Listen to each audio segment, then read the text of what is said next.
Selamat pagi dan salam sejahtera. Berjumpa lagi kita dalam Sejahtera Asia bersama dengan saya Jonathan Ding dan Sharon Kezia. Hari Rabu 24 Mac 2021. Seperti biasa bersiaran langsung di TVS saluran 122 Astro dan juga myFreeview. Baik, macam biasa selama 1 jam kan Sharon? Ya, kita akan bersama dengan para penonton kita. Dan Sharon, selamat pagi. Apa khabar hari ini? Selamat pagi, khabar baik, sihat. John, apa khabar? Sehat. Nampak berseri-seri hari ini. Kita semangat hari ini. Hari yang baru, kita mulakan hari kita dengan gembira lah, dengan berseri-seri lah. Betul. Kita sentiasa semangat John, walaupun pandemik masih melanda kita, tapi kita kena teruskan hidup kita dengan penuh semangat. Betul. Dengan adaptasi normal baru, dengan adaptasi dengan SOP dan sebagainya, kami doakan dan harap agar anda di rumah berada dalam keadaan yang sihat dan selamat sejahtera. Baik Sharon, mungkin boleh kongsikan kepada penonton kita apakah antara topik yang bakal kita bincangkan pada pagi ini? Jadi topik kita ada 2 topik hari ini, topik yang sangat menarik, iaitu bersama dengan Chef Wanita, bersama dengan Puan Virginia Mary Kedit dan bersama Raymond Lee dengan topik Pereka Seni Visual di Borneo.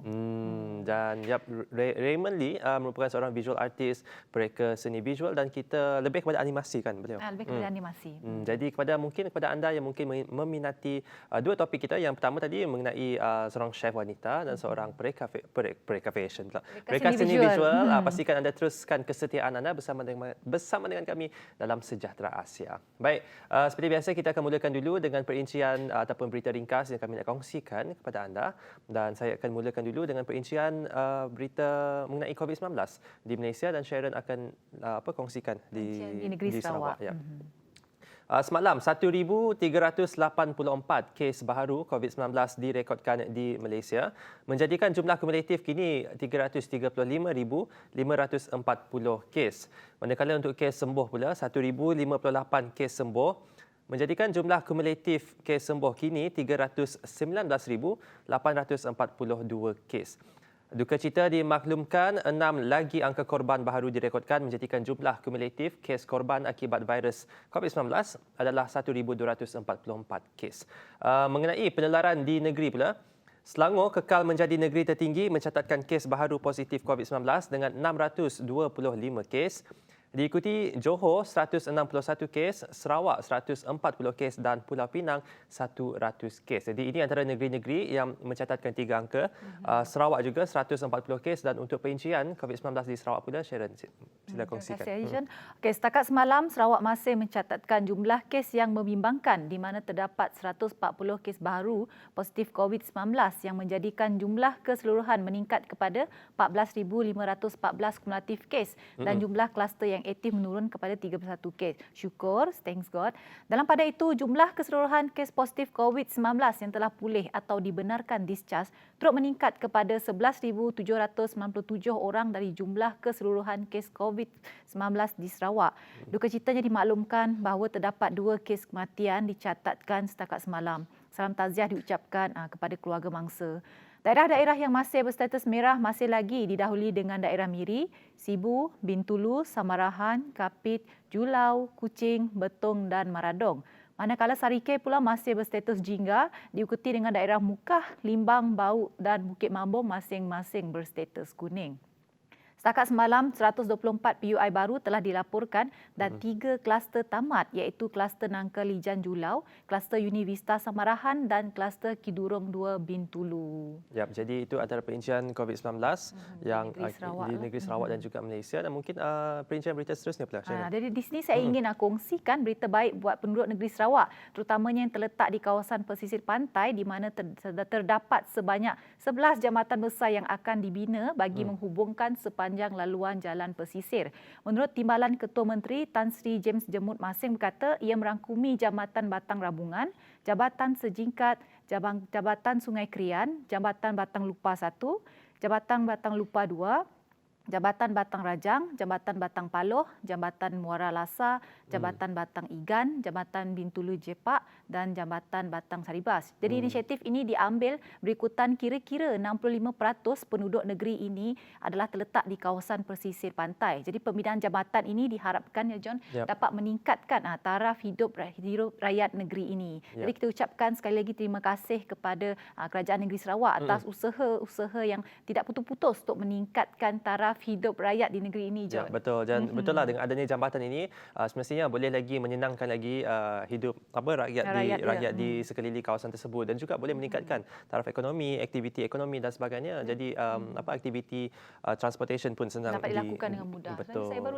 tahu hari ini lah, Jon, sebenarnya rupanya terdapat 65% penduduk negeri ini yang terletak di kawasan pesisir pantai. Okey. Oh, saya pun baru tahu. Yalah, saya pun. Okey, itu fakta yang kita belajar hari ini. Berapa? 65% saja. 65%. Okey, dan itulah banyak jambatan yang bakal dibina oleh Kerajaan Negeri Sarawak. Jadi terima kasihlah kita ucapkan. Jadi kita harap dan doakan agar semua proses pembinaan jambatan-jambatan ini berjalan dengan lancar. Betul, Jon. Baik, perincian seterusnya saya nak bagi info tambahan lah.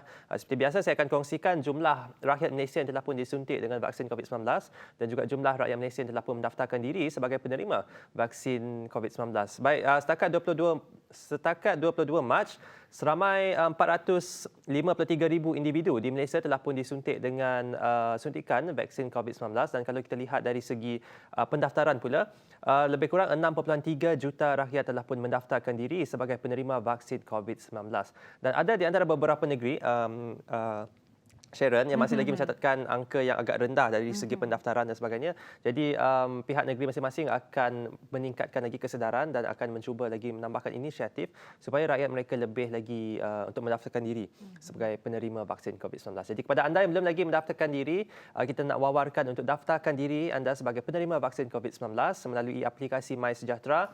Ataupun boleh juga ke klinik kesihatan terdekat ataupun melalui ketua kampung ataupun ketua masyarakat masing-masing. Dan kini anda juga boleh mendaftarkan ahli keluarga yang berada di bawah tanggungan anda sebagai penerima vaksin COVID-19 melalui aplikasi anda. Jadi itulah.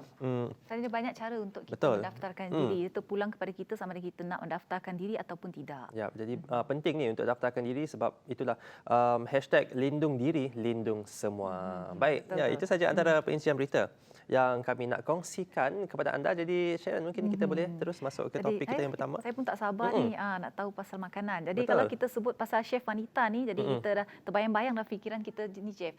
John, chef ni mesti tentang masakan. Jadi kita tak sabar nak tahu sebenarnya apa tugas bidang chef sebenarnya. Sebab kita hanya tahu bahawa secara tak langsung kita hanya tahu benda basic iaitu chef adalah menyediakan masakan yang sedap untuk santapan kita. Jadi hari ini bersama kita untuk berkongsi apakah bidang tugas chef yang sebenar adalah Puan Virginia Mary Kedit yang merupakan senior Sous Chef ya. Sous Chef. Selamat pagi. Selamat datang ke Sejahtera Asia. Tengok baju dia pakai hari ini pun memang dah melambangkan seorang chef. Nampak itu dia dah ready dah. Jadi chef kita nak tanya ada bawa makanan tak untuk kita pagi ni? Tak lah kita gurau saja chef. Jadi chef dah berapa lama menjadi seorang chef tu? 30 tahun. Wah, 30 tahun ya. 31 lah to be exact. I started off as a kitchen helper and I work up my way up. Kitchen helper. Yes. Jadi sebagai seorang kitchen helper, apa sebenarnya tugas kitchen helper ni? Basically kita do cleaning, getting stuff ready for mise en place lah. Kita panggil mise en place is things that we get ready for the chefs. Basic things. We also learn how to bake macam tu. Or bake cookies macam ya. Semua part of your learning process lah. Tapi selama menjadi kitchen helper ni tak pernah tak memasak lah. Si masak. Because masa saya I was still interested in pastry. Pastries. Yes. My main goal was to be pastry chef. That was my main goal. Tapi apa yang terjadi?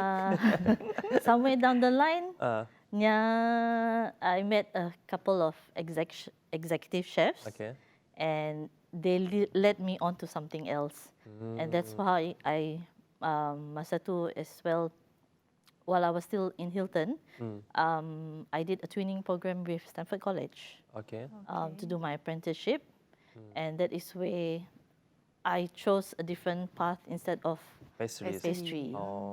Tapi like before you entered this industry, is it memang you actually studied culinary? No, I did not. I basically at the age of 17 lah, I actually went to college to KL.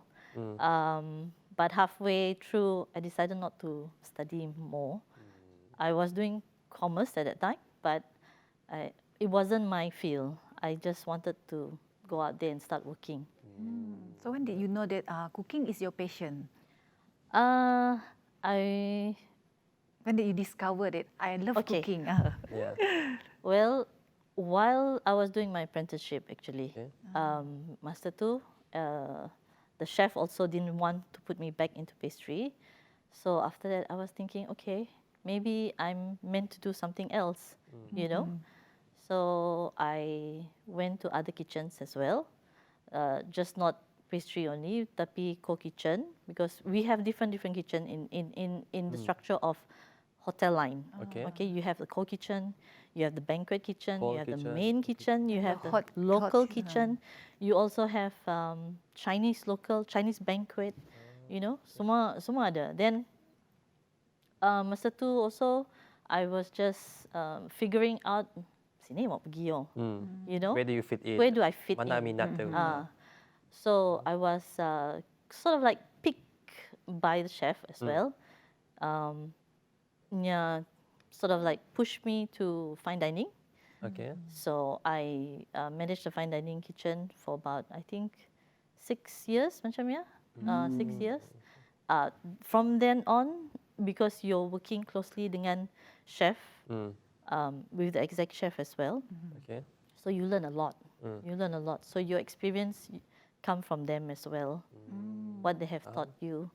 Jadi kemahiran memasak tu diperolehi secara tak langsung daripada pengalaman dengan chef yang lain lah.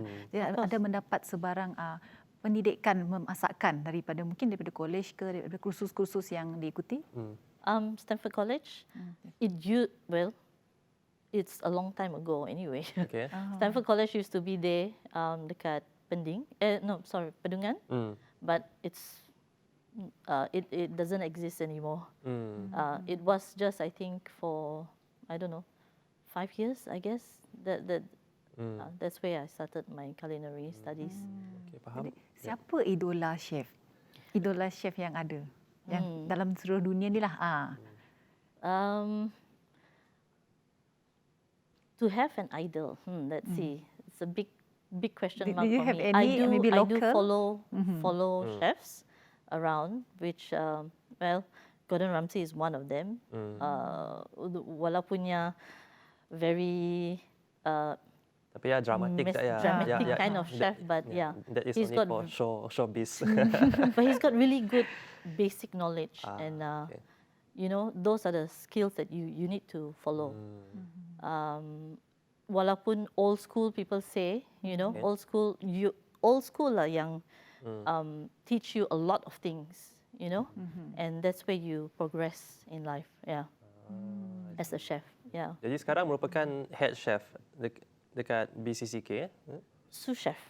Sous Chef. Senior Sous Chef. Senior Sous Chef. Yes. Apa beza? Boleh Mungkin boleh kongsikan. Okay, a head chef is if you're, let's say, you are looking after an outlet as a head chef, or a small organization where they do not have any sous chef. Mungkin maybe they do have, but their highest ranking would be a head chef.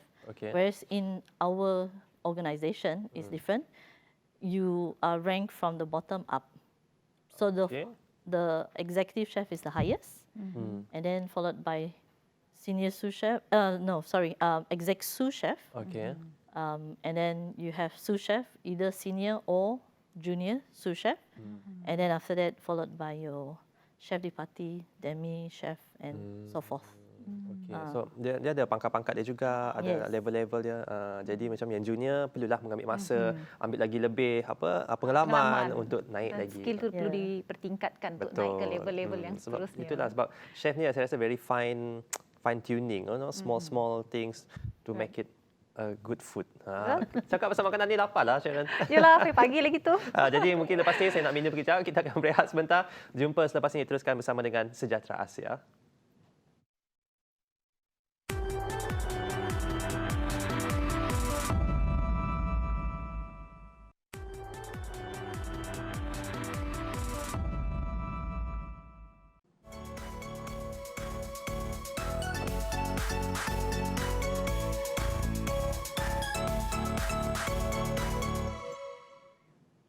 Ya, kembali bersama saya, Sharon Kezia dan Jonathan Ding bersama Puan Virginia dalam Sejahtera Asia. Jadi kepada anda terus setia bersama kami sehingga ke penghujung rancangan. Jadi bagi anda yang ketinggalan untuk menonton episod kita pada pagi ini, jangan risau, anda boleh pergi saja ke YouTube, type saja Sejahtera Asia dan anda boleh memilih episod mana yang anda ketinggalan. Kod yang macam apa yang tengah bersiap ke, tengah pasang TV, lepas tu kena bergegas ke tempat kerja, tak sempat nak tengok habis, tak apa, nanti sampai office boleh buka YouTube. Ya, betul. Jadi kita kembali bersama Puan Virginia ya. Puan Virginia tadi selama 30 tahun menjadi seorang chef. Apakah pengalaman yang tidak dapat dilupakan? Let's see ya. I have been dekat Hilton for 12 years. Okay. Lepas tu I've been to KL Hilton as opening team. Okay, that was a experience that I will never forget. Sebab it was pre-opening, and I'm a pre-opening staff as well, and we had to work at least 12 hours a day. Oh, to get things running well, smooth. Yes, betul. And no rest because we need to meet our deadline, our opening deadline. And everybody was telling me before, opening team is going to be fun, exciting. Macam tu, I did not feel fun at all. It was really tiring, betul tiring. You had no rest, no time for yourself because that is part of opening team kan. You need to get everything ready. So that was an experience that I'll never forget because that 1 month was hectic, but we managed to pull it off. Yeah. Okay, kalau kita lihat sekarang yang gambar-gambar tengah main ni, saya perasan tak kalau di antara chef ketinggian topi tu berbeza. Adakah ketinggian topi bermakna dia lain pangkat ke macam mana? Well, I mean for junior chefs, of course we have a bit shorter. It doesn't mean that it's your ranking. No, it's just it doesn't mean anything lah. Yeah, it's just your preference. No, it's your gear. Yeah, you know, you have your uniform, your shoes, but that's your headgear that you have to use. Of course, yeah, the taller it is, you know, the chefs who are higher ranking should lebih berpengalaman lah kiranya. Jadi kita pun nak tahu, terfikir, saya tertanya lah John, adakah menjadi seorang chef ni khususnya untuk wanita perlu berambut pendek? Not necessary. Not necessary lah. Not necessary. So as long as you can tie and keep it tidy. Yes. For hygienic purposes lah. Yes. Yes. Okay, how about wearing makeup? Oh, do you allow? Makeup no, jangan. Because you're sweating inside the kitchen. You don't need makeup. Makeup apa hancur nanti. Yes. Kotor. You don't want the makeup to fall into the food. You know, because you're correct. sweating. Tak perlulah. Kita nak tahu juga, pernah tak macam Puan sediakan makanan untuk orang-orang ternama macam the ministers, Yes. the Golongan king, VIP. VVIPs. Tun pun ada juga. Okey, Tun Taib. Yes. Mungkin boleh kongsikan pengalaman. Adakah kita nak tahu tak, adakah makanan mereka akan disemak ataupun adakah pihak astana ataupun istana akan melihat cara persediaan? Usually protokol lah yang akan look into. Jadi mereka akan memantau. Okey. Dan you have to make it based on what he likes. Yes. Betul. Okey, faham. Jadi macam mana seorang chef sebelum nak menghidangkan makanan tu kepada pelanggan nak menguji kualiti makanan tu? Yes, everybody have to. As a chef, sebelum food dia keluar, you have to taste it because that is a basic thing that you have to do every day, every time. You have to taste whether it's salty or not, whether enough taste ke, pahit ke, manis ke, all this kind of thing. You have to try it first before you serve it out because every chef has pride and their work, their hard work is on The plate. on the dish that they prepare. You know, so they have to try it. So you try it before you serve it? Yes, you have to. Okay. Then maybe for yourself, what is your signature dish? Macam pap, okay, I can do this instantly. Confirm sedap, confirm nyaman. Okay. Ada sih. I was challenged before Okay. by one of my chef to make a dessert. Right. The only clue that he gave me is creme brulee. Okay. So he said, "Can you do me the nicest creme brulee that you can ever do?" I said, "Okay lah, coba aja lah." So I went back, buka all my recipe book, Okay. look at all my recipe book, and then after I said, biasa aja, everything's the same. Then after that, I went to my mom's recipe book. That's where I found this old recipe. But it's actually creme brulee, just a custard creme brulee. But it's not the type that you bake, Okay. This one is kau masak on the stove slowly atas water, very slowly and becomes a custard. And then it's set dalam ramekin and you put inside the fridge, you leave it overnight. But it's also the same like normal creme brulee. So I said, what would make it nice? So I did a few testing. So my testing was, why don't I incorporate caramel inside it? Okay. Something different, rather than use everything all sugar, why not I caramelize the sugar? So I caramelize the sugar first, and I incorporate the custard, custard and the sugar inside, and it turned out different, different than normal creme brulee. And I let him try it. He tried and he said, sedap, Yep. and that became one of my signature dish that I still remember. It's been 7 years now, I guess. But So did you created the caramel creme brulee? yes, Oh, That's how it okay. happened, That's yeah. how it happened. Jadi apa istimewa ni, John? Caramel creme brulee. Oh, ya. Caramel creme brulee ni Yep. dia menggunakan bahan yang basic tapi diimprovise oleh chef untuk Letakkan meningkatkan caramel lagi sugar. kualiti tu, menjadikan rasa makanan tu lain daripada yang lain. Yes. Ada inovatif lah di situ. Betul. Ya. Jadi chef sepanjang 30 tahun menjadi seorang chef, apa perancangan yang akan datang? Mungkin membuka kafe sendiri ke, kedai sendiri ke? I'm still working with the organisation. If ada rezeki lah, as what people say, I may want to open my own cooking school ke, macam tu. I mean, for the less fortunate, maybe. Yep. For, to provide for our youngsters lah. Yep. To give them more knowledge on Yes. this. Okay, speaking about your organisation, which is now BCCK. Correct. During the pandemic right now, we know events cannot be held, weddings, everything cut. How does it affect your organisation? You see, with this pandemic that's going on right now, it's hard to say we can have small events, but it's not enough. It's not enough. Obviously, because kita kan Ramadan, Buffet. buffet, it's so popular. Yep. But now we just have to wait and see, what's going to happen this year. Everything is slowed down.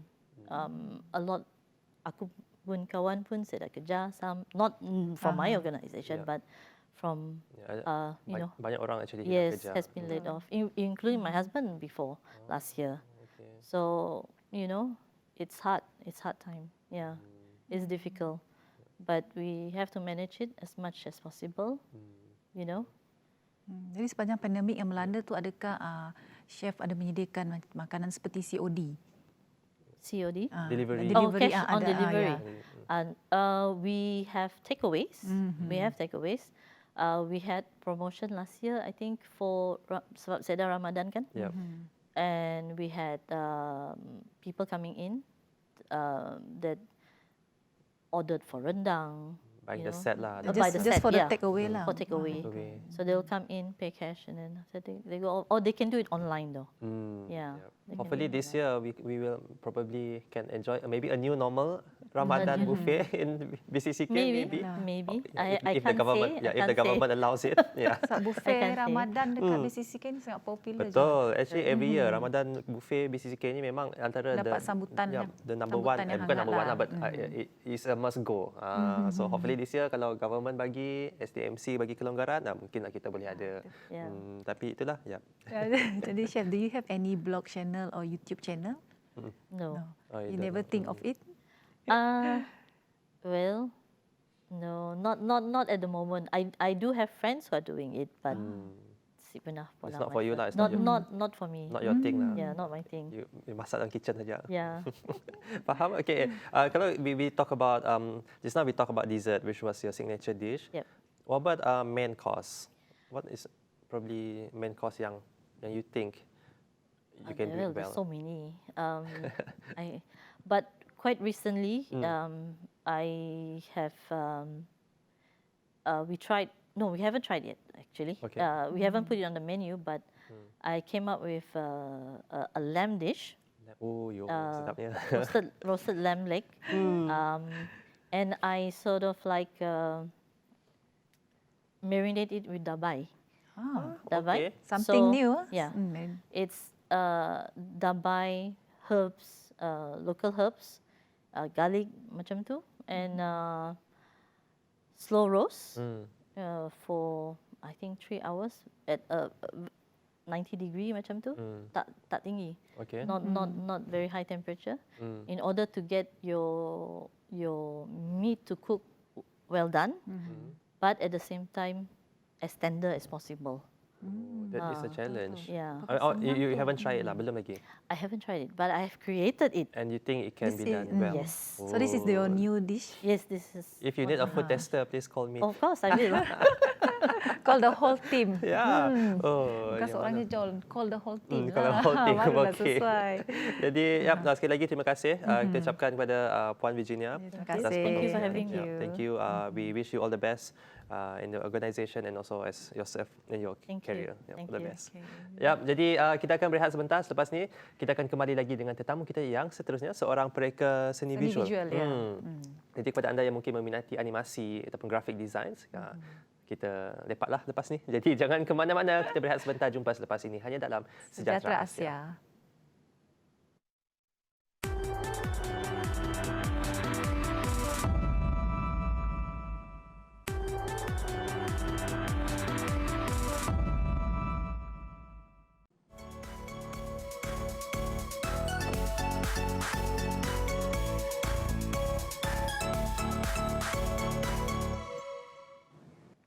Ya, anda masih bersama saya, Sharon Kezia dan Jonathan Ding dalam siaran Sejahtera Asia. Jadi topik kita seterusnya adalah sangat menarik, terus kekal bersama kita sehingga ke penghujung rancangan. Ya, Jadi sebelum betul. kita masuk pada topik kita ni, John, saya nak kongsikan sedikitlah dengan John dan juga penonton. Okey. Apakah yang dimaksudkan dengan seni visual?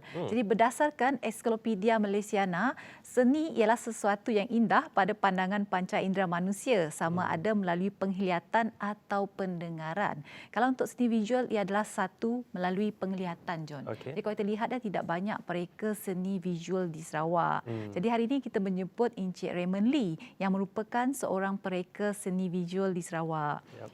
How are you, Encik Raymond? Hi, good morning. Good, thanks. Selamat datang ke Sejahtera Asia. Thanks for having me. Okey, jadi Raymond, kita nak tahulah, kalau sebagai as a visual artist, as a graphic designer, do you've been drawing? Is it? I mean, did it started from drawing? Yes, it did, as it always Okay. usually does. So it started when I was a kid. My mom worked in the library, lots of paper around, lots of pens. So I just, don't bother us, go draw something. So that's what I did. So that's When did you know that you can actually draw? Like, oh wow, my drawing is not bad. Like how? When did it trigger you to pursue this path?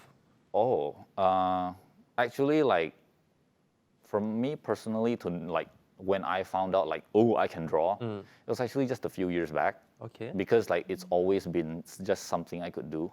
So it's been like other people enjoying it, but me, like just doing it, not really, like I just could do it. Until later on in life, I was like, I looked at it from like more of a perspective and like, oh, this is actually pretty good. Like, okay, just gonna keep doing it then. So it it's kind of started from since you were small. that. Yeah. So yeah. So when you study in when you were back in, you went to university or college, you actually studied graphic designing and stuff. Yes, that was graphic design. They also taught, there was Link Wing. There were courses on graphic design. I took graphic design, but we also did some motion graphics and all that stuff. So there was graphics that was moving as well, which was Animation. great. Yeah, because that's actually what I really wanted, animation, but they didn't really have that at the time. Jadi Encik Raymond boleh kongsikan bersama penonton apa skop tugas pereka seni visual sebenarnya? Mungkin ramai yang beranggapan bahawa it's just involved in drawing. It's Seni Visual, visual arts. Yes. So, right. So for visual arts, like you look at things with your eyes, right? Yep. So there is the way it looks, and then but there's also the way it moves, and also like the meaning behind each of these movements, the different symbols and what they mean, and how certain colors make you feel. So it's like many different things, which can be handled by many different people. Someone to handle color, someone to handle like, I want this scene to be this way, this scene to be this way, that would be the director. And then you would have the people, let's say in animation, who would do the in-betweens to make the characters move. Then you have those people. That's just like 3 kinds. There are a lot of different people behind cartoons. Oh. Yeah, so yeah, when you watch cartoons, like you see all that happening. It's a lot of work. A lot of work Although behind it's just it. a simple cartoon. Exactly. The sound lagi, the action, the Oh Rupanya yeah. untuk menghasilkan Yeah. satu macam satu kartun tu, rancangan kartun tu rupanya agak Ya, sukar. susah, lah. sukar Sebenarnya perlukan banyak tenaga di sebalik menghasilkan animasi tersebut. Yep. So we heard that you involve animation. So can you share with us what kind of animation? Mostly, I jumped in with motion graphics, which is graphics, okay. just graphics that moves, like your intros and all that. But then, like recently, like you know how we grew up loving those what we call frame by frame animations. Okay. Those classic, the traditional way like of the doing paper, you animation. flipping paper. Yeah. Okay. But like a friend of mine was like, we were like really wanted to try something out, something like that, but in a digital form. Okay. So you didn't have to scan the paper, you just drew on a tablet, right? So we thought like, yeah, let's try it. And then it was like a lot more work than like we envisioned. But it was I'm sorry, the question was like my experience in like with Animation. animation.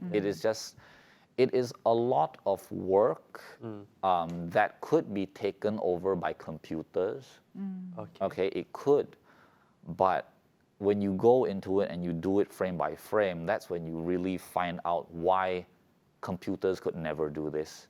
It's because there are certain movements, unless you could train the computer to be human, then they could do. But there are some things that only human beings can like. We touch things a certain way, and that's, you have to be able to draw that.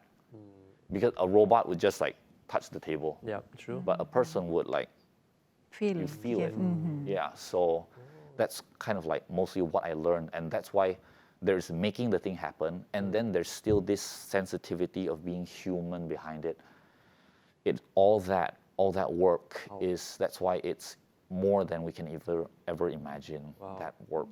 Oh, amazing. It sounds interesting and sound difficult too, John. It's very, very eye-opening. So what is the difficulties that you face when you created the animation?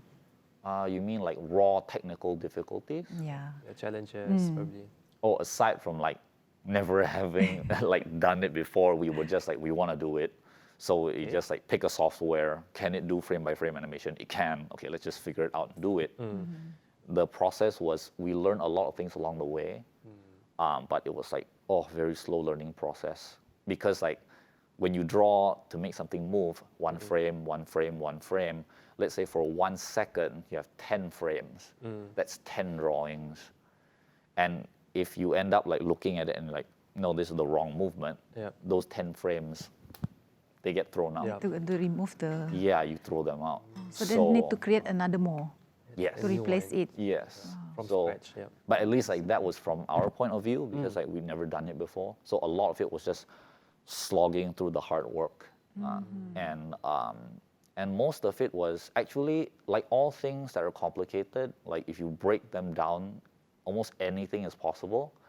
But it's just, how much time do you have? How much of a budget do you have? And then, so we spent a long time learning. If you had, let's say if we had started another project with what we had learned 7 months in, we could have maybe cut the time in half. But a lot of it is because like in Kuching, there's no real place to learn these things. No one's really teaching. So we have to learn it ourselves or on the internet. How do you do it? By learning through internet? Through internet for the more Simpler. like the more specific issues. Okay. Like how do you import certain things into the software? Okay. Very specific issues. But on in the bigger picture, mostly it's us solving problems.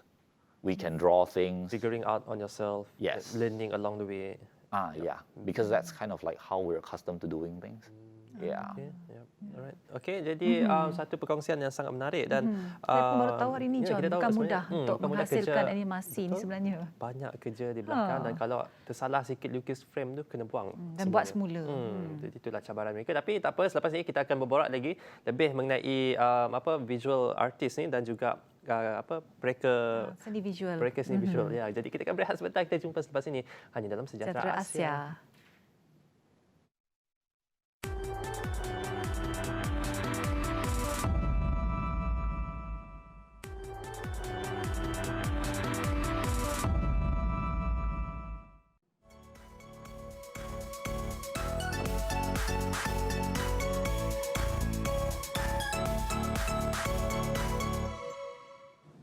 Ya, kembali bersama saya Sharon Kezia, Jonathan Ding dan juga Encik Raymond Lee dengan topik kita pada hari ini adalah Pereka Seni Visual. Jadi seperti yang dikongsikan tadi, John, tidak mudah untuk menghasilkan sesebuah animasi tersebut. Jadi kepada kita, bila kita tiap kali tengok ada animasi di kaca televisyen anda, hargailah. Itu adalah hasil titik peluh yang sangat susah yang dihasilkan oleh pereka seni visual tersebut. Jadi Encik Raymond, semua pereka animasi ini mempunyai signature yang tersendiri. Bagaimana pula dengan Encik Raymond? Apa signature karya anda? Can I answer in English? Yeah, sure. What is your signature?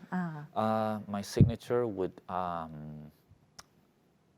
if I were to say I had a signature, it would be incorporating mistakes into my work.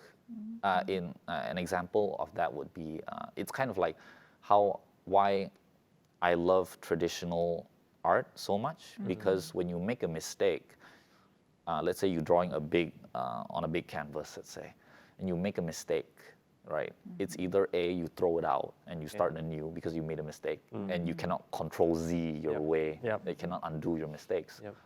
Or you figure out how you work that mistake into your work. So it's, so that's kind of like, that's what I've always loved. Like how there's that Japanese kintsugi thing about fixing broken things. With gold. But the mistakes are not done on purpose, right? No, you cannot. No, you can't. If you could, computers would take over, right? If you could do it, if I would love to see it, I would love to see. Okay, faham, understand. Yeah, I would love to see an AI try to do it. But right now, it's like, because human error is like, it makes a lot of things hard, like when we screw up and make mistakes. But there's also another side of like looking at it as like it's something that only we as these flawed creatures can do. We make mistakes, and then we can see, like, you look at it a different way, it looks like something else. Like that spot of ink on the page, it could be just a mistake, or it could be a bug. You put eyes on it, or it could be someone's hair, and then you draw the whole person. Yeah, I've had like someone tell me like that's one of like their favorite works of mine, and I was like, it came from a mistake. I was like trying to draw something else, and then and I'm like, ugh. Okay, now it's your hair, and it's this person, and then like it became this work that they enjoyed. So that's kind of like that thing for me. So because like I can kind of share that with other people when they make mistakes, and they're like, oh, this is terrible. I'm like, no, look, it's great. Look, you look at it this way, and like it becomes something else. Create something else. Itu yang menarik, John, daripada mistake tu dia improvise untuk hasilkan lagi daripada mistake tersebut, hasilkan inovasi lain, bentuk yang lain. Betul. Itulah macam-macam kehidupan juga. Kalau kita lakukan, there's always two sides of the story. It depends how you look at it in life. Okay, so Raymond, you're doing this full time as a visual artist. Yes. Okay. So just now you also did mention that you actually created books for children. Maybe you can talk a little bit more about the books. So far it's been children's books. Like these people that reached out to me on like an online platform, like Fiverr, right? And they were like, hey, like I like your drawings, and then you seem to be able to draw for children's books. So like I have this idea, and I'm like, great. They share the story, and then I'm like, okay, I just map it out, and then like, is this okay? It's okay, and then we just draw the whole thing out. Last few I did were about like a group of potatoes. Okay. They teach you how to be nice to each other, kind of thing. So cute. Macam cute that bunyi. Okay, So where do you find the idea to create the book?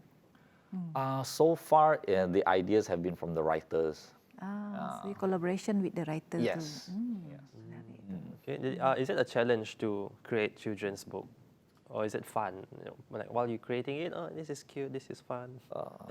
As with everything, you know, it's like it's got its challenges. Okay. Like there is the technical part of like just drawing the thing, liaising with the client. Is this what you meant? Like, no, this is not what I meant. And then finding out, asking the right questions. What they want. Yeah, and then drawing that thing again. And sometimes it's fun in that like you just sometimes you read and I know what this looks like. Jackpot. And they're like, yep, done. The sketch is the final. Sometimes you can draw for 10 days and you can't get the page. That's kind of like one of the things about art, right? About being a person, that some things are they just come naturally, some things just don't. Yeah. Okay, jadi, Raymond, thank you so much for sharing on this morning. Actually, very interesting topic, and also a lot of things behind the scene that most people don't know. That people only just watch, you know, they just see the end product. Thank you so Happy to much. share. Terima kasih, Thanks for having me on.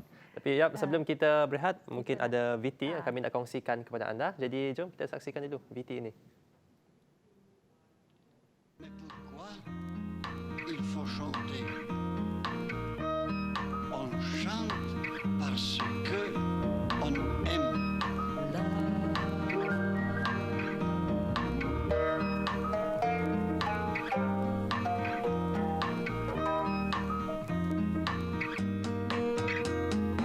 Un, mardi, deux, mercredi, dimanche, trois, café au lait, cinq, 7, 11, sucre, 13, vendredi, mardi, 17, soupe, 19, ça mange, 23, sugar, 29, 37, grapefruit, 43, lundi, 47, potage, 53, 59, marché lundi, 61, sirop, 67. Yap, itu dia tadi kita saksikan VT showreel daripada Raymond Lee, tetamu kita pada pagi ini. Jadi mungkin you can tell us a little bit about what we just seen.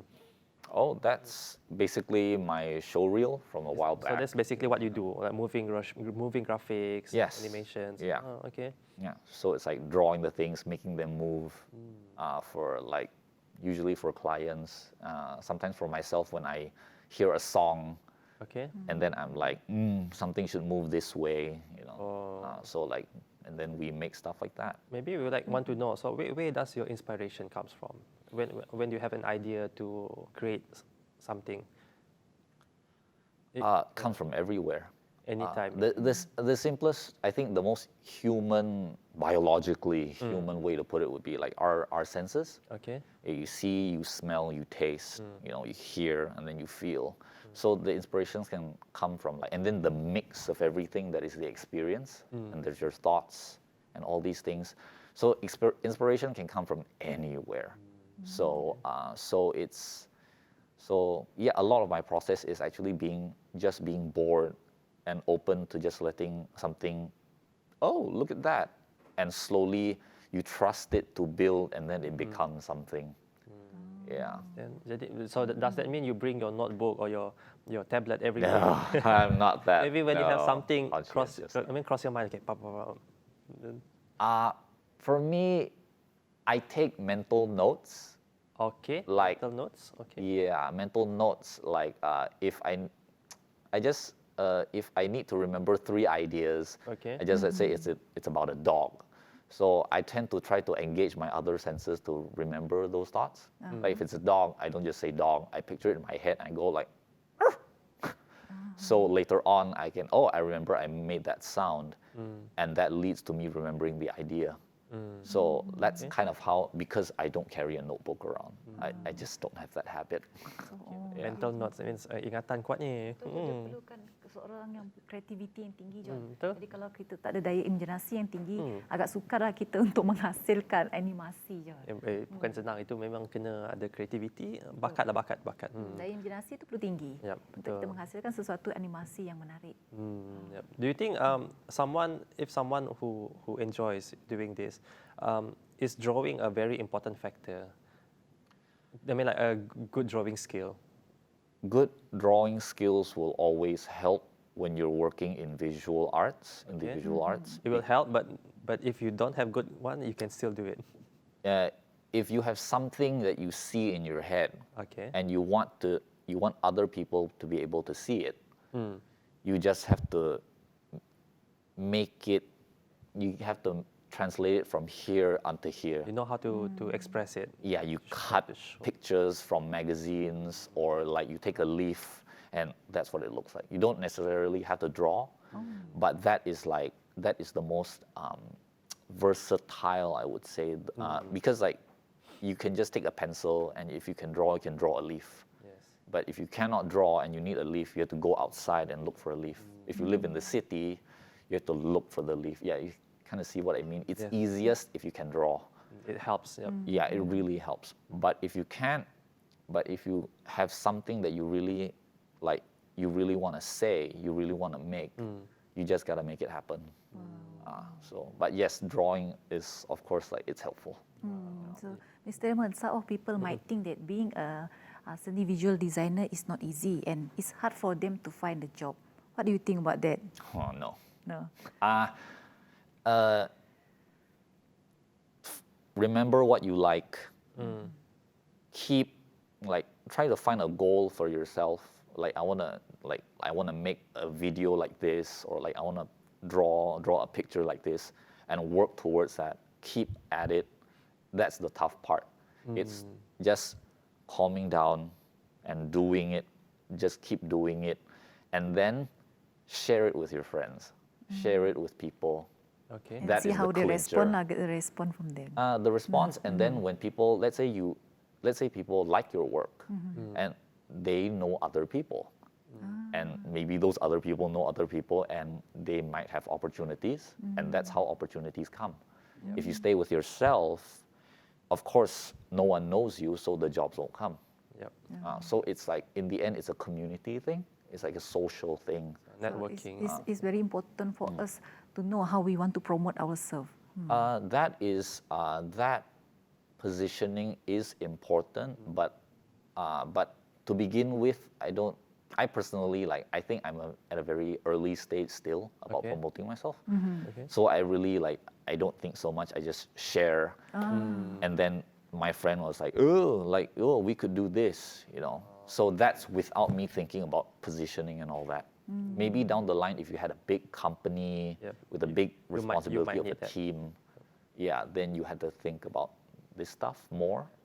But to begin with, just work at it. Remember what you like, so that you have inspiration. You remember what you like, and then talk to people, share it with people. Yeah. Itu penting kan sebenarnya untuk kita berkenalan dengan orang, membina hubungan dengan supaya ada connection lah untuk kita berkongsi karya kita dengan rakan-rakan terdekat. Daripada rakan-rakan terdekat tu, mereka akan kongsi lagi dengan rakan-rakan mereka yang lain. Jadi kita dapat membinakan satu rangkaian yang besar. Betul. Jadi thank you once again, Terima Raymond, kasih, Encik for Raymond. sharing. Terima kasih. Jadi, itu dia tadi Raymond Lee, seorang pereka seni visual yang sangat berbakat, sangat kreatif, dan beliau baru saja kongsikan antara cabaran, antara kesukaran dan sebagainya. Tapi itulah di belakang apa yang kita lihat di animasi ataupun kartun, banyak kerja di belakangnya. Betul. Tak mudah untuk menghasilkan sebuah animasi. Dia memerlukan satu teamwork untuk menghasilkan animasi, dan satu lagi John, diperlukan kreativiti dan daya imajinasi yang tinggi. Itu sangat penting. Jadi kita akan berehat sebentar. Selepas ini saya dan Sharon akan kembali untuk blok yang terakhir, terus bersama dengan kami dalam Sejahtera Asia.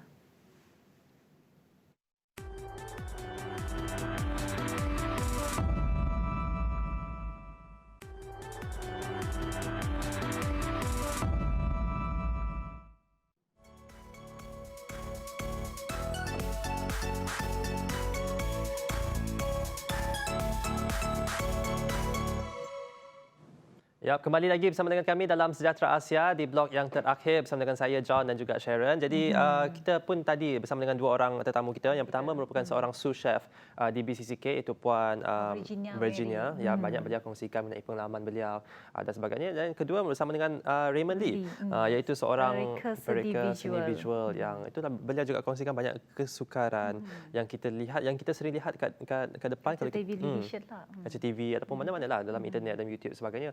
Nampaknya cantik tapi di sebaliknya titik peluh untuk menghasilkan itu baru lukisan dan warna, belum lagi masuk bunyi lagi, pergerakan, sound effect dia lagi, suara lagi, jadi banyak kerja. Jadi hargailah kerja-kerja mereka. Hargailah apa-apa animasi yang anda lihat di laman sosial, John. Betul. Ingatlah, segala animasi yang anda lihat tu memerlukan titik peluh daripada ramai, daripada satu tim untuk menghasilkan sebuah animasi tersebut. Jadi terima kasih sekali lagi kepada Puan Virginia dan juga saudara Raymond atas perkongsian tadi. Jadi sampai di sini saja siaran Sejahtera Asia untuk hari ini. Jadi kita akan jumpa lagi minggu depan kan. Saya dan Sharon setiap hari Selasa dan Rabu. Jadi sampai di sini saja siaran Sejahtera Asia untuk hari ini. Terima kasih kami ucapkan kepada anda. Semoga terus patuhi SOP, kekal tenang, sihat dan jaga dirilah. Jadi saya Jonathan Ding dan saya Saksikan Sejahtera Asia. Kita jumpa lagi di masa yang akan datang hanya dalam Sejahtera Asia. Daripada inspirasi kami cetuskan inovasi. Jaga diri. Bye.